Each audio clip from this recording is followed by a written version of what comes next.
Hello, my name is Kristina, and I'm the first and second grade teacher, as Miles said. So, I came from a Christian home. We went to church every Sunday, every Wednesday, Sunday evening, and I learned a lot about God. But what I learned didn't match what I saw at home. So although I got baptized at an early age, and my parents believed that I understood who God was and the plan for salvation, it took a long time for it to go from head knowledge to heart knowledge. Growing up, I had a thirst for the Word.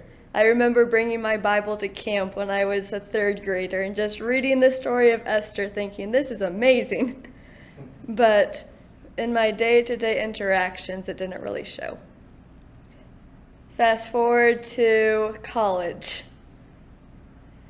I lived with my grandma. She was a wonderful Christian lady. She was an example of who God was. She read her Bible every day. She lived it out. She mentored me. And that's where I really started to grow. That's when I really started to plug in with the children. That's when I really started to think, how can I live this out in my life? And it was amazing transformation. From there, I went to ESU. The board knows this, but I don't remember applying to ESU. The college I applied to, I got waitlisted on. And when I got the acceptance letter to ESU, looked at the tuition prices, I thought, okay, I'll come here. So that was God's leading. I got a job teaching as a second grade tutor the day I enrolled at the college. So that was one of the criteria, or one of the trainings for here. So I'm thankful for God for that. And then I also got plugged into an international Bible study at that time. So I got to see what I had learned and apply it to others. That worked. That was good for a few years. But when I was a senior in college, things started to go down a little bit. I started to get depressed feeling, just a little bit overwhelmed with what was going to come next. And I remember being at a low point one Friday night, and God said, you need this book, because I had it, but I never read it. And it was Grace by Max Lucado. And all of that about God's grace sank into my heart, about how it's not our works, it's a gift from God, it's not from ourselves. So we can't boast, we can't brag. And that completely changed my heart from then on too. I don't want to sound overconfident, but my Bible studies went from just reading the Word and them asking a few questions to us having deep conversations. It went from just something to do to praising God and all that He had done, and seeing them work in their own lives, and the Holy Spirit transforming them through what we were learning together. So that was so amazing, and I thank God for that. So I graduated from college, and then I decided to go to Sodexo. From then, I knew that wasn't what I wanted to do. Sodexo is the college campus food program, and I knew I wanted to teach. So after a year of doing that, side story. I like side stories about Christ. I actually got to go to Camp Comcita, which is the inner city ministry for 12th Avenue. And I got to come back to my job because they considered it an internship. And so I got that leave completely with job back guarantee. So I thank God for that. But I came back to Sodexo and I knew this wasn't for me. So I took some time off trusting God that He would provide.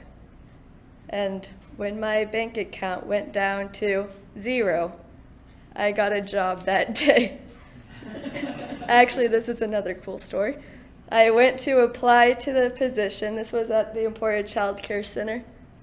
And I went, they said, it's great, you did well, and I got back and they said, oh, it didn't go, like, we don't need you, we might go with somebody else. So I'm like, God, I know this is the place for me. This is my position that you've given me. And they called me back 30 minutes later and said, we changed our mind. You can start the next day. So I feel like you're going to hear this a lot, but it's really stretching my faith, trusting and depending on God. He's not one that just provides what you need when you're comfortable. He's one that provides what you need when you fully rely on him. When you say, I can't do it by myself. I'm going to trust your plan for my life. That's a verse that we learned this week when you talk about incorporating verses. Trust in the Lord with all your heart. Do not lean on your own understanding in all your way. Depend on him or lean on him, submit to him, and he will direct your path.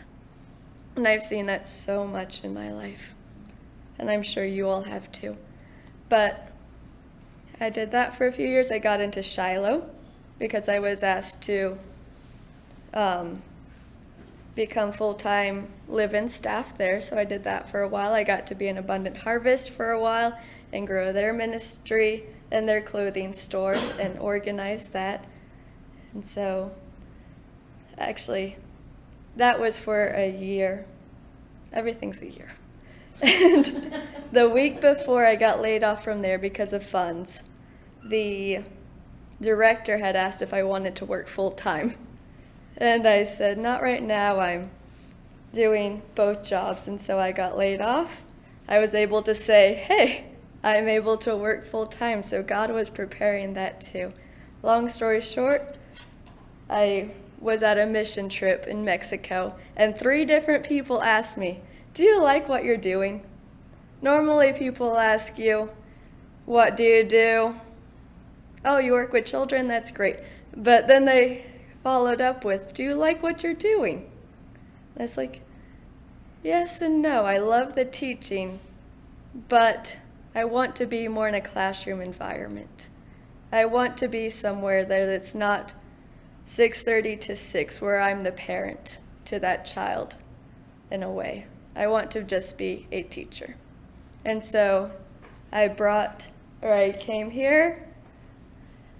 I was a kindergarten aide, and then prayerfully decided to be a 1st and 2nd grade teacher.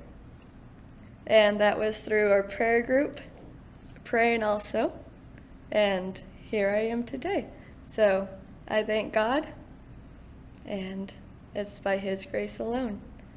He's been providing help day by day. I have a little calendar, and a couple of weeks ago I was struggling with everything that was going to happen with all of the little minds that I had to teach. I have 18 students, and the verse for that day on the little calendar my aunt sent me was come all you who are weary and heavy laden, and I will give you rest. Today was a struggle day, and so on my calendar it said the perseverance for the crown of life verse. And so God's just, when the weeds of worry come, God uses his word to bring me back on focus. And Lisa's given the idea to pray for my students every morning and touch their chairs. And so I've been doing that in the mornings. And so just looking for those little ways to tie that in and live out my faith at work. And some days are hard, but I'm thankful for the opportunity to grow and see them grow as well.